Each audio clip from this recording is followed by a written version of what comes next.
Hi friends, എല്ലാവർക്കും സജൂസ് വേൾഡിലേക്ക് സ്വാഗതം.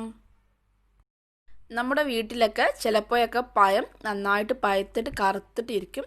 അപ്പോൾ നമുക്ക് ആ പഴം വെച്ചിട്ട് നല്ല സിമ്പിളായിട്ട് ഉണ്ടാക്കാൻ പറ്റുന്ന ഒരു സ്നാക്കിൻ്റെ റെസിപ്പിയാണ് ഇന്ന് ഞാനിവിടെ ഷെയർ ചെയ്യാൻ വേണ്ടിയിട്ട് പോകുന്നത്.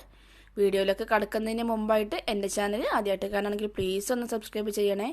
ആ താഴെ കാണുന്ന റെഡ് കളർ ബട്ടൺ ഒന്ന് പ്രസ് ചെയ്തിട്ട് അതിൻ്റെ അടുത്തുള്ള കുഞ്ഞ് ബെൽ ബട്ടണിൽ ഓൾ എന്ന് വേണം സെലക്ട് ചെയ്യാനായിട്ട്. ഇത് ഉണ്ടാക്കാനായിട്ട് ഞാനിവിടെ ഒരു പഴുത്ത പഴം എടുത്തിട്ടുണ്ട്. അപ്പോൾ എടുക്കുമ്പോൾ എപ്പോഴും നല്ല പഴുത്ത പഴം എടുക്കാം കേട്ടോ, അല്ലെങ്കിൽ ഇതേപോലെ നന്നായിട്ട് കറുത്ത് തൊലിയൊക്കെ കറുത്തിരിക്കുന്ന പഴം ഉണ്ടല്ലോ, അപ്പോൾ അതെടുക്കാം.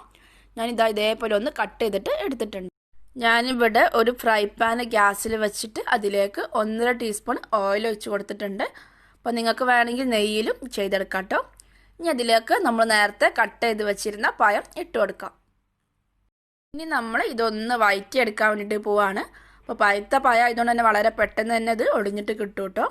ഇനി ഇതിലേക്ക് 1/4 കപ്പ് തേങ്ങ ചിരകിയത് ഇട്ട് കൊടുക്കാം. അപ്പോൾ നമ്മൾ എത്ര തേങ്ങ കൂടുതൽ ഇടുന്നോ അത്രയും ടേസ്റ്റ് കൂടെ ഉള്ളൂ.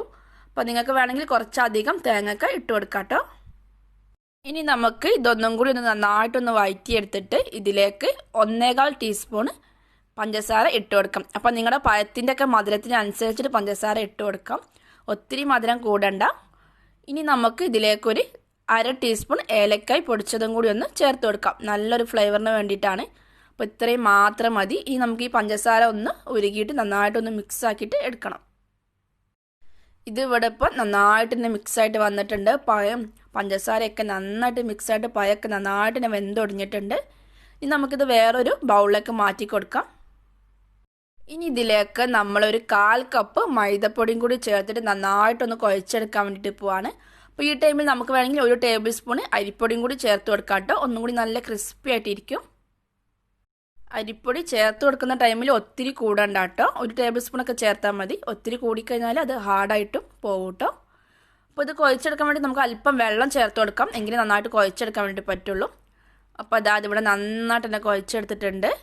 ഇനി നമുക്ക് ഇതിലേക്ക് അല്പം റസ്ക് പൊടിയും അതേപോലെ ഞാനിവിടെ 1 ടേബിൾ സ്പൂൺ അരിപ്പൊടി ഇതേപോലെ ഒന്ന് വെള്ളത്തിൽ കലക്കിയിട്ടും എടുത്തിട്ടുണ്ട്, ഒന്ന് ക്രിസ്പി ആയിട്ട് ഇരിക്കാൻ വേണ്ടിയിട്ടാണ്.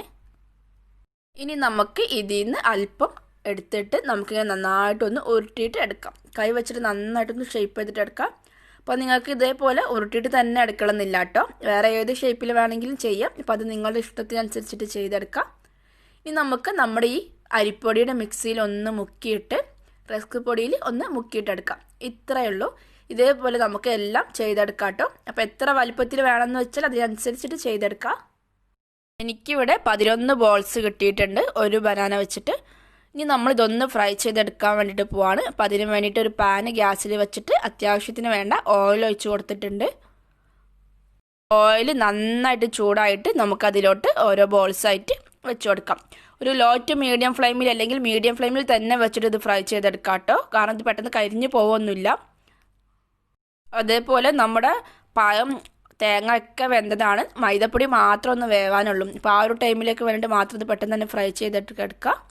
അപ്പോൾ അതിപ്പോൾ ഇവിടെ റെഡി ആയിട്ടുണ്ട്. ഇതേപോലെ നമുക്ക് ബാക്കിയുള്ള ബോൾസൊക്കെ റെഡി ആക്കിയിട്ട് എടുക്കാം കേട്ടോ. നല്ലൊരു ടേസ്റ്റാണ്, ഇത് നല്ല സോഫ്റ്റ് ആയിട്ടാണ് ഇരിക്കുന്നത്. അപ്പോൾ എല്ലാവർക്കും വീഡിയോ ഒക്കെ ഇഷ്ടപ്പെട്ടിട്ടുണ്ടാവുമെന്ന് കരുതുന്നു. താങ്ക്